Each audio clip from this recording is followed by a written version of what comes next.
나라와 복. 그러니까 거듭난 사람은 거듭나지 않은 사람과 거듭난 사람의 차이는 복의 개념이 달라야 한다는 거예요. 오늘날 한국교회 문제 뭐냐면 성도들은 많아졌는데 성도가 되고도 세상 복을 그대로 갖고 그게 복인 줄 알고 따라가는 성도들이 많다는 거예요. 여러분, 영적인 복과 육신의 복은 같을까요? 다를까요? 다르죠. 우리는 먼저 그의 나라와 그의 의, 즉 영적인 복을 구하는 자가 되어야 돼요. 그럴 때 주님은 영적인 복을 구할 때 우리에게 육신의 복을 주신다, 안 주신다? 주신다. 그런데 그 육신의 복을 주신다는 것에 너무 방점을 짓다 보니까 육신의 복이 먼저 될 때 그것은 거듭난 자의 모습이 아니라는 겁니다. 또 하나, 제가 이제 그 하나님 나라와 비전이라는 성경을 보니까 여러분, 이 거듭나고 정말 좋은 믿음을 가진 사람들은요, 소망이 있었을까요? 없었을까요? 그들이, 여러분, 아브라함이 왜 75세 때 믿음을 시작했으며 아브라함이 75세 이전과 이후의 차이는 뭔지 아십니까? 아브라함이 이전에는 나이가 늙어가면서 이제는 꿈이 없었어요. 비전이 없었어요. 그런데 그 비전이 없고 이제 75세 된 아브라함을 부르셔서 그의 마음속에 무엇을 넣으셨어요? 주님께서 믿음과 합니다. 믿음과 비전. 비전을 넣으신 거예요. 그 비전을 가지고 여러분, 자식이 하나도 없는, 자식 하나 없는 아브라함이 하나님께 이러지 않습니까? 저한테 주님 무슨 소망이 있어요? 저한테 무슨 소망이 있겠습니까? 이렇게 얘기합니다. 그러나 하나님은 아브라함에게 소망을 주셨어요. 그리고 밖에 있는 하늘의 별을 바라보게 하시며 저 별과 같이 너희 어떻게 되리라? 자녀가 하늘의 별과 같이. 여러분, 요셉도 꿈을 꿨어요. 야곱이 이스라엘로 변화되는 그 순간 여러분, 꿈을 꿨어요? 꿈 꿀지 않았어요? 야곱의 사닥다리 꿈을 꾸지 않습니까? 아, 믿음이란 이런 거구나. 바로 비전을 가져야 된다. 이것이 이제 두 개의 설교를 준비하고 있었는데 갑자기 지난 주간에 저에게 굉장히 안 좋은 일이 있었습니다. 저의 가까운 분이고 우리 집사람은 참 잘 말이 통하고 정말 아직도 60대 중반이시니까 얼굴도 아주 동안이세요. 청주 또 출신이시다 보니까 늘 정감이 가고 그런 우리 권사님이 계신데 저희 사촌 형수님이십니다. 그런데 갑자기 폐혈증이 왔다는 거예요. 여러분들, 전 폐혈증 하면 제일 먼저 생각나는 게 여러분, 이 피에 균이 들어가면 그게 온몸을 돌면서, 그러니까 빨리 조치하지 않으면 온몸을 돌면서 간과 모든 장기를 다 그냥, 제가 기억하는 것이 꽤 오래 전입니다. 한 10여 년 되나요? 그 이순종 권사님이라는 분이 계신데 그 신용보증기금의 그 간부로 계시던 분인데 회를 먹고 나서 이 폐혈증이 오셨는데 손도 못 쓰고 돌아가신 걸 제가 그때 보고 나서는 한동안 제가 회를 절대로 안 먹는다고 한 3개월을 안 먹었는데 또 하다 보니까 먹게 되더라고요. 어쩔 수 없는데 요번에도 그 교수님이 폐혈증이 걸렸다는 얘기를 듣고는 제가 서울대학병원 중환자실을 올라갔는데 상황이 너무 안 좋아지고 있었어요. 그리고는 이제 돌아가셨습니다. 아이들이 아직 결혼을 했지만 아직 자녀들이 크진 않습니다. 이제 40대, 30대 중반쯤 되는 그 장례를 함께 하면서 제가 이런 생각을 했어요. 주님, 왜 이런 고난을 우리에게 주시나요? 제가 묵상한 건 이겁니다. 왜 주님 우리에게 이런 고난을 주시나요? 그러면서 제가 마음속으로 이런 묵상을 했어요. 하나님 나라와 무엇? 고난. 여러분, 하나님 나라는 고난과 연결되어 있어요? 연결되어 있지 않아요? 주님의 십자가의 길이 고난의 길 아닙니까? 주님을 생각하면 고난의 길, 그뿐 아니라 우리 삶에는 고난이 있다 없다? 있다 없다? 있어요. 믿는 자라고 고난이 없는 게 아니에요. 믿는 자에게도 똑같은 고난이 있습니다. 그런데 하나님 나라를 들어가는 사람들을 고난을 대처하는 방법이 다른 사람과 같다, 다르다는 거예요. 저는 그래서 오늘 이 시간 여러분, 우리 인생 속에 고난은 있을 수밖에 없어요. 자, 성경도 증거하지 않습니까? 욥기 5장 7절, 인생은 무엇을 위해 났나니? 고난을 위해 났니? 불티가 위로 나름 같으니라. 인생은 고해라는 말이 있듯이 인생은 고난입니다. 물론 이 고난이 없는 인생이 참 복된 인생이죠. 그러나 어떨 때는 고난이 우리에게 주어지고 고난을 통해 하나님이 이루시는 뜻이 있다는 거예요. 오늘 저는 여러분들이 하나님 나라를 가는 백성, 그리고 내 마음에 하나님 나라를 이룬 사람들, 즉 거듭난 자들이 고난을 어떻게 받아들이고 고난을 어떻게 대처하며 고난 속에서 하나님의 뜻을 이룰까를 오늘 말씀을 통해 저는 깨닫고자 합니다. 오늘 말씀 대뜸 제가 고난에 대한 묵상을 시작하자마자 제 마음에 꽉 와닿은 그 말씀이 로마서 5장 3절입니다. 우리 함께 로마서 5장 3절을 함께 읽습니다. 다만 이뿐 아니라 우리가 환난 중에도 즐거워하나니 이는 환난은 인내를, 인내는 연단을, 연단은 소망을 이루는 줄 아옵니다. 여러분, 이 한 구절만 여러분 외시길 바랍니다.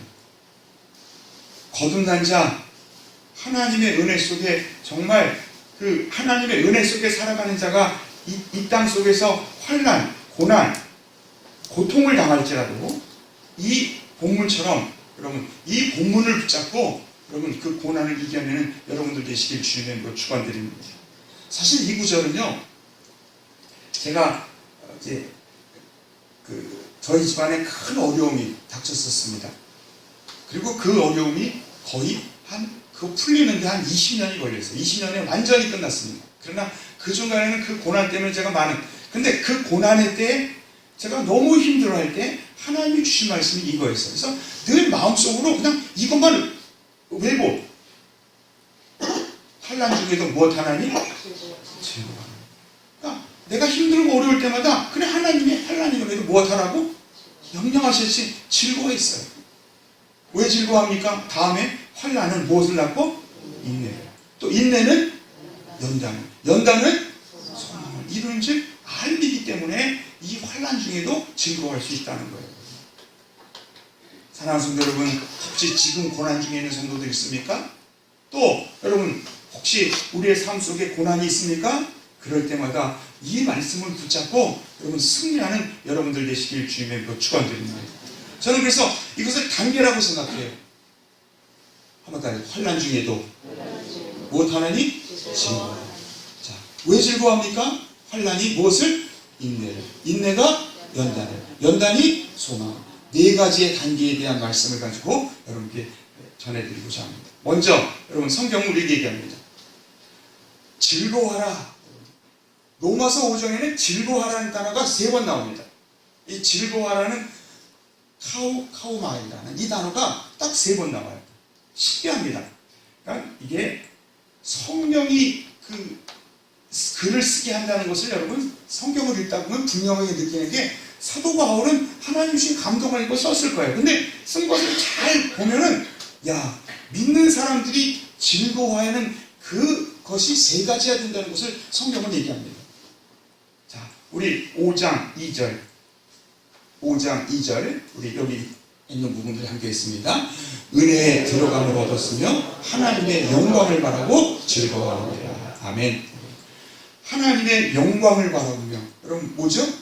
우리의 천국을 바라보며 우리는 늘 즐거워하는 삶을 살아야 돼요. 기뻐하라. 항상 기뻐하라. 그렇죠? 쉬지 말고 기도할 거 아니라 항상 기뻐하는 그 삶을 살라고 말씀합니다.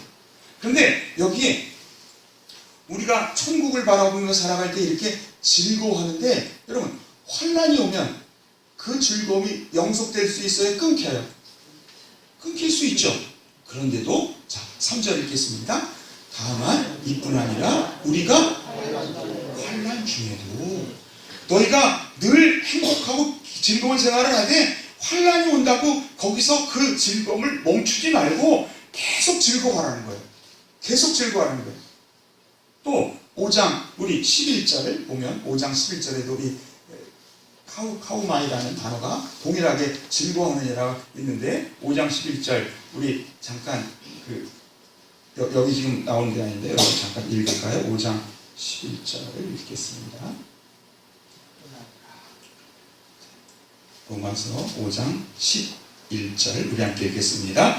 그뿐 아니라 이제 우리로 화목하게 하신 우리 주 예수 그리스도로 말미암아 하나님 안에서 또한 즐거움은 단순히 천국을 바라보는 즐거움으로만 끝나는 것이 아니라 인생 속에 고난이 와도 못하라고요? 즐거워할 뿐 아니라 우리가 사는 이 공동체 안에 화목해 하신 그 평화, 우리 김세록 권사님 오늘 평화의 영혼을 오신 주님에 대한 고백을 하며 기도했는데 이 화목해 하신 우리 이 모임 속에도 즐거움이 있어야 된다, 잊지 말아야 된다. 이렇게 세 가지를 즐거워하라는 말씀을 하고 있다는 거예요. 여러분 정말 삶 속에 즐거워하는 여러분들 되시길 주님의 이름으로 축원드립니다. 칼빈은 그래서 이것을 말하기를 이 카우카우마이라는 이 단어를 해석하기를 이렇게 해석하고 있어요. 여기 나오는 세 가지 즐거움을 얘기하면서 하나님은 만물의 근원이요 축복 그 자체이시기에 우리는 그리스도로 말미암아 하나님과 화목함으로 아무것도 부족함이 없는 행복을 누리게 된다. 여호와는 나의 목자시니 내게 부족함이 없으리라. 공동번역은 이렇게 여호와는 나의 목자시니 아쉬울 것이 없어라. 아쉬울 것이 없어라. 여러분 이 참된 기쁨으로 너무 아름다운 성도들이 되시길 주님의 이름으로 축원드립니다. 그뿐 아니라 이제 성경은 얘기합니다. 자, 한번 더 환난은 고통은 인내를. 신앙에서 인내가 중요할까요? 중요하지 않을까요? 그 사람의 참 신앙을 볼 때가 언제 그 신앙을 볼 수 있냐면 평상시에는 그 사람의 신앙이 안 보입니다. 고난 당할 때 저 사람이 소망의 인내를 가졌는가를 보면 그게 신앙입니다. 자, 믿음, 사랑, 소망 중에 믿음에는 역사가 있고 사랑에는 뭐가 있어요? 수고가 있습니다. 사랑한다 하면서도 수고하지 않는 것은 여러분 그건 사랑이 아니에요. 또 소망에는 무엇이 나타난다고요? 인내가 나타나는 거예요. 저는요 수많은 성도들을 만나보지만 정말 그 성도들 중에서 진짜 신앙을 볼 때가 언제냐면 그 극심한 고통 속에서도 끝없이 누구만 바라보는? 주님만 바라보는. 여러분 시편 22편의 그 말씀을 예수님이 십자가상에 하셨어요. 이런 말입니다. 한번 더 엘리 라마 사박다니. 그게 무슨 뜻이죠? 엘리 나의 하나님 어찌하여 나를 버리셨나요? 여러분 저는 처음에 이제 신학교를 가가지고 그 말씀을 묵상하다가 이런 생각을 예수님도 절망 끝에 가니까 푸념을 하면서 낙담하는구나. 여러분 그렇게 생각되지 않습니까? 아니 십자가에서 그러잖아요. 나의 하나님 어찌하여 나를 버리셨나니까. 그래서 그것을 수많은 서적을 찾아봤어요. 아니 예수님도 낙담하시는구나. 환난 중에 즐거워하라고 그러는데 주님도 낙담하셨구나. 근데 여러분 제가 그 답을 누구에서 얻었냐면 무신론자인 에릭 프롬이 쓴 글에 보면 에릭 프롬이라는 소유냐 사유냐는 그 책을 쓴 에릭 프롬이 이 부분을 쓴 글이 있는데 아주 재밌게 썼어요. 뭐냐면 이것은 나의 하나님 어찌하여 나를 버리셨나이까는 그 한 구절에 있는 것이 아니라 이스라엘 사람들은 어떤 얘기를 할 때 성경 구절 그 첫머리를 따서 얘기하면 그 전체를 얘기하는 거예요. 시편 22편이 바로 다윗이 이런 고백을 합니다. 엘리 라마 사박다니 나의 하나님 어찌하여 나를 버리셨나요? 시편 22편이 그렇게 시작되거든요. 근데 여러분 시편 22편을 보면 그게 뭐 절망하거나 낙담해서가 아니라 내가 의지할 분은 누구밖에 없는데 하나님밖에 없는데 하나님마저 나를 버리시나이까 하는 그런 고백이 바로 엘리 라마 사박다니에요. 그러니까 여러분 천구여 의지 없어서 주께로 옵니다. 주 나를 무엇하시면? 박대하시면 외면하시면 나 어디 가니까. 여러분 엘릴라마 사막다니가 알고 보니까 절망이나 고통 하나님으로부터 버림받은 절망이나 하나님의 원망이 아니라 그것은 내가 의지할 분이 주님밖에 없는데 왜 주님 내게 나타나시지 않습니까? 근데 여러분 시편 22편을 보세요. 끝에 가면요 하나님이 나와 함께하는 찬양으로 끝이 납니다. 바로 예수님의 그 고백이 여러분 바로 인내의 고백임을 믿으시기를 바랍니다. 인내라는 단어를 제가 몇 개 찾아봤어요. 자, 누가복음 8장 15절에 보면 좋은 땅이라는 것이 무엇일까? 좋은 땅이라는 건 무엇일까? 좋은 땅을 이렇게 설명합니다. 우리 누가복음 8장 15절 읽겠습니다. 좋은 땅에 있다는 것은 착하고 좋은 마음으로 말씀을 듣고 지키어 무엇으로? 여러분, 하나님의 말씀을 열매 맺기가 쉬워요, 어려워요? 그렇기 때문에 어떻게 결실해야 돼요? 인내로 결실해야 돼요. 이게 여러분 좋은 땅은 특징이 겁니다. 우리 심령이 좋은 땅이 되길 원합니까? 그러면 인내의 믿음을, 인내로 결실하는 믿음을 가지길 주님으로 축원드립니다. 누가복음 21장 19절은 또 이렇게 얘기합니다. 우리 누가복음 21장 19절 우리 함께 읽겠습니다. 너희 인내로 너희 영혼을 얻으리라. 아멘. 너희 인내로 무엇을 얻으리라? 너희 영혼을 얻으리라. 여러분, 인내는, 인내의 믿음은 바로 영혼을 얻는, 영생을 얻는 첫걸음을 말씀하고 있습니다. 요한계시록 14장 12절도 그 성도의 인내에 대한 얘기가 있습니다. 우리 함께 읽겠습니다. 성도들의 인내가 여기 있나니 저희는 하나님의 계명과 예수의 믿음을 지키는 자라. 여러분, 저는 이 말씀이 서령 인내로 결실하는 것이 좋은 땅이듯이, 여러분, 성도는 하나님의 말씀과 믿음을 지키는 겁니다. 그것이 인내입니다. 하나님이 기뻐하는 믿음이라는 거예요. 오늘도 환난 중에 즐거워하는 그 즐거움의 시작은 여러분, 환난을 인내로 이기는 여러분들 되시길 바랍니다. 데살로니가서 1장 3절을 보면 데살로니가 교회를 그 사도 바울이 칭찬합니다. 그러면서 그 교회가 이 세 가지를, 다른 교회에 비하면 이 세 가지가 하나님께 늘 기억되는 교회라는 거예요. 말뿐인 믿음, 소망, 사랑이 아니라 정말 드러나는, 역사하는, 한번 따라해서 믿음의 무엇과? 역사, 사랑의 수고와 소망의 인내가 우리 하나님 앞에 쉬지 않고 기억함입니다. 여러분, 이것을 우리에게 적용시키면 우리의 신앙도요, 여러분, 믿음이 말뿐인 믿음이 아니라 역사하는 믿음이 되시길 바랍니다. 말뿐인 사랑이 아니라 손으로 수고하는 사랑의 수고가 되시길 바랍니다. 마지막으로 말뿐인 소망이 아니라 소망 중에 절망이 우리에게 고난이 찾아와도 늘 주님께 말 바라보는 그 소망을 잃지 않는 여러분들 되시길 바랍니다. 히브리서 12장 1절을 보면 히브리서 11장이 믿음의 장입니다. 믿음의 장에 수많은 사람들이 믿음으로 살아갔다 얘기합니다. 그러면서 그 결론을 이렇게 얘기해요. 이러므로 우리가 구름같이 둘러싼 허다한 증인들, 누굽니까? 아브라함, 모세, 다윗, 수많은 증인들이 있으니 모든 무거운 것과 얽매기 쉬운 죄를 벗어버리고 무엇으로서? 인내로서 우리 앞에 당한 경주를 경주하라. 야고보서 1장 3절 너희 믿음의 시련이 무엇을 만들어낸다고요? 인내를 만드는 줄 알고 너희가 알리라. 인내를 어떻게 이루라? 온전히 이루라. 그럴 때 이는 너희로 온전하고 구비하여 조금도 부족함이 없게 하려 함이라. 인내는 영혼을 이루는 것임을 믿으시길 바랍니다. 우리의 영혼을 지키는 것, 바로 믿음이라는, 인내라는 거예요. 인내에 대한 말씀은 끝없이 많습니다. 하나님이 기뻐하는 온전한 믿음. 자, 두 번째, 이제 세 번째죠.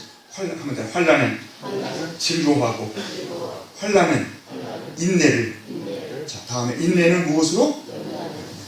인내는 연단. 제가 기독교 방송 그 설교를 보다가 그 인내를 어떤 목사님이 그러더라고요.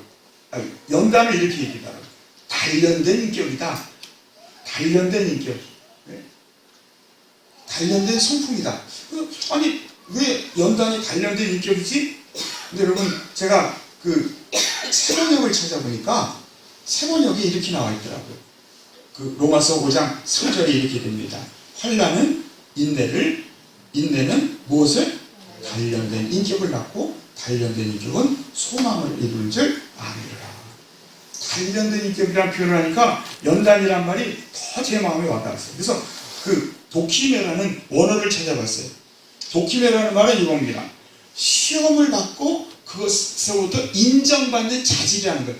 어떤 시험을 받고 나서 그걸 통과하는 거죠. 시험에 인정되는 사람의 마음이 바로 이 도키메라는 거예요. 그래서 그 원어를 보면 시험 받는 자격이요, 품성 인격이고, 테스트 시련, 입증, 증명이라는 거예요. 여러분, 우리가 인내를 통해 단련된 무엇을 사자? 단련된 인격들이 되시길 주님으로 축원드립니다. 인내할 때 우리가 단련되는 거예요. 여러분, 전 늘 이런 생각을 해요. 믿음과 성품이 참 중요합니다. 그렇죠? 믿음과 성품, 믿음과 성품. 근데 요즘 물론 믿음이 가장 중요하죠. 근데 성품이 그 믿음을 뒷받침하지 못하면 그 믿음이 자랄 수 있을까요? 없을까요? 있을까요? 없을까요? 저는 지금도 기억하는 것이 연세대 그 정신과 교수가 얘기하는 거예요. 한번 더. 인격은 믿음의 그릇입니다. 그릇이 온전하면 그 믿음이 그 안에 들어가서 온전히 성장을 한다는 거예요. 그런데 그릇이 깨어지고 인격의 그릇이 잘못되어 있으면 믿음이 들어가도 밑받은 쪽에 못하게 물붓기가 될 수 있다 없다. 그러니까 성경은 우리에게 얘기합니다. 믿음만 자랄 것이 아니라 그 마음, 인격, 자라라 잘하지 말라. 자, 보세요. 베드로후서에 보면 베드로가 이런 얘기를 합니다. 믿음에서 사랑으로 올라간 탑을 쌓는 얘기를 해요. 하나님의 성품에 참여하는 자를 얘기하며 하나님 나라에 넉넉히 들어갈 수 있는 사람을 얘기하는데 이렇게 합니다. 믿음의 덕의 지식을. 사도 베드로도 이런 거예요. 믿음 위에 무엇을 쌓아야 된다? 덕을 쌓아야 된다. 덕이 뭘까요? 인격입니다. 그럴 때 그 다음에 지식이 쌓인다는 거예요. 믿음에 그냥 지식만 쌓이면 어떤 문제가 생기냐면 그 많은 지식들이 교만으로 변해버리고 결국 온전한 신앙으로 자랄 수 없다는 거예요. 사도 바울이나 또한 사도 베드로나 바울도 이래요. 믿음과 무슨 양심을 가지라? 착한 양심을 가지라. 착한 양심을 저버림으로 그 믿음의 배가 못했느니라? 파산했느니라. 후메네와 알렉산더의 이름을 구체적으로 얘기하면서 이렇게 얘기합니다. 믿음과 착한 양심을 가지라. 즉 우리는 믿음의 그릇을, 성품을 온전한 성품으로 자꾸 단련해 가야 한다는 거예요. 사랑하는 성도 여러분, 인내를 통해 단련된 인격을 이루는 아름다운 성도들이 되시길 주님으로 축원드립니다. 시험을 받았을 때 그 시험을 이길 수 있는 사람이 되어야 한다는 거예요. 자, 이런 말이 있어요. 돌 걸려 넘어지면 무슨 돌이요? 딛고 넘으면 무슨 돌이다? 똑같은 돌이죠. 인생의 고난은 전 이거라고 해요. 돌이다. 우리 인생은 돌이다. 인생의 돌이 왔을 때 그것에 걸려 넘어지면 인격도 망가지고 인내도 없고 결국 걸림돌이 되고 장애가 되고 믿음이 자라지 못합니다. 그러나 여러분, 똑같은 돌을 만나도 그것을 인내하고 단련된 인격, 여러분 연단을 통하면 디딤돌이 된다 안 된다? 여러분, 디딤돌로 만드는 아름다운 성도들이 되시길 주님의 이름으로 축원드립니다.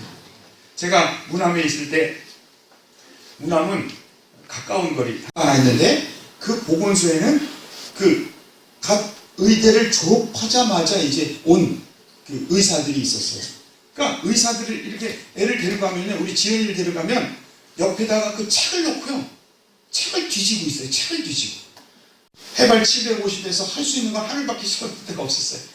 근데 여러분, 나중에 주님이 깨달음을 주시는데 애가 아파도요, 이제는 아프면서 슬퍼하기, 괴롭기보다는 이런 마음이 드는 거예요. 재밌는 것은요, 애가 아프고 나면 그 아프고 나서 애가 성장해요, 성장하지 않아요? 지혜가 성장하든 애교가 성장하든 뭐든 성장하더라고요. 그러니까 애가 아플 때 하나님께 기도하면서도 하나님, 그래요, 또 얘를 성장시키려고 하나님이 이 고난을 주시는군요. 예? 그리고 여러분, 거기는요, 애가 그 이제 변비가 걸리잖아요. 그러면 변비를 위해서 그 식용유를 갖다가 주사기에 해서 넣고 그러면서 이제 그 아이들을 키우는 그런 곳이었습니다. 보면서 여러분, 우리에게 주어지는 돌, 그것을 디딤돌로 만드는 것이, 아니 걸림돌로 만드는 것이 아니라 무슨 돌? 디딤돌로 만드는 것. 자, 한번 더. 환난 중에 즐거워하나니, 환난이 인내가 단련된 인격을 만드는 여러분들 되시길 주님의 이름으로 축원드립니다. 마지막으로 한번 더. 연단은 무엇을 이룬다? 소망을 이루는 겁니다. 여러분, 고난은 유익 정도가 아니라 성경은 이렇게 합니다. 고난은 유익이 아니라 고난은 하나님의 자녀에게 받는 표지라는 거예요. 하나님의 자녀란 특징이라는 거예요, 여러분. 내가 하나님의 자녀이기 때문에 이 고난이 있는 거예요, 여러분. 욥 23장 10절 나의 가는 길을 오직 그가 아시나니 그가 나를 단련하신 후에 연단하시는 내가 무엇같이 나오리라? 나의 인격을 단련하신 후에 내가 정금같이 나오리라. 또 로마서 8장 16절을 보면 이제 고난은 그리스도의 자녀의 특징임을 얘기하는데 우리 8장 16절부터 우리 함께 읽겠습니다. 성령이 친히 우리 영으로 더불어 우리가 무엇인 것을 하나님의 자녀인 것을 증거하시나니 자녀이면 또한 후사요 하나님의 후사요 그리스도와 함께한 후사니 우리가 그리스도와 함께 영광을 받기 위하여 무엇도 고난과 함께 받아야 할지니 생각한데 현재에 관하는 장차 우리에게 나타날 영광과 비교할 수 있다 없다. 좋기 비교할 수 없도다. 여러분 베드로 서신도 이게 다 뭡니까? 정말 사랑하는 자에게 주어진 하나님의 은혜라는 거예요. 베드로전서 4장 12절에 보면 사랑하는 자여 너희를 시련하고는 불시험을 이상한 일을 당하는 것처럼 이상히 여기지 말고 오직 너희가 그리스도의 고난에 참여하는 것으로 즐거워라. 이는 그의 영광에 나타나실 때 너희로 즐겁고 기쁘게 하려 하시니라. 히브리서도 얘기합니다. 여러분 정말 징계는 채찍질은 하나님의 사생자가 아닌 친아들에게 하나님 주시는 말씀임을 말씀하고 있습니다. 이제 말씀의 결론을 드립니다. 한번 더 하나님 나라와 고난. 자, 세상의 사람들의 고난의 대처 방식과 여러분들은 다른 여러분들 되시길 바랍니다. 환난 중에는 어떻게 하시라고요? 즐거워합니다. 또한 환난을 통해 인내가 무엇을? 단련된 인격을 만들고 단련된 인격을 통해 하나님의 소망을 마음속에 이루는 아름다운 성도들이 되시기를 주님의 이름으로 축원드립니다. 기도하겠습니다. 사랑하는 주님, 종료주의를 맞으며 또한 고난 주간을 준비하며 우리가 믿음의 사람으로 정말 하나님이 주시는 고난에 우리가 어떻게 대처해야 되는지를 말씀을 통해 깨닫게 하시니 감사합니다. 우리가 인생을 살아가며 천국의 소망으로 즐거워하는 것, 또한 우리 아름다운 성도들의 모임을 통해 즐거워하는 그 즐거움도 있어야 되지만 우리가 환난 중에도 즐거워하라 주님 말씀하시니 천국을 바라보는 그 즐거움과 똑같은 단어를 가지고 우리가 환난 중에도 즐거워하는 자가 되라 말씀하셨사오니 주님 고난과 고통 중에도 믿음 안에 즐거워하는 우리가 될 수 있도록 인도하여 주시옵소서. 또한 환난은 인내는 단련된 인격을 또한 단련된 인격을 통해 참된 소망을 우리의 가정 속에 심령 속에 이루는 우리가 될 수 있도록 역사하여 주시옵소서. 이 모든 말씀 주 예수 그리스도 받들어 간절히 기도드리옵나이다. 아멘. 찬송 341장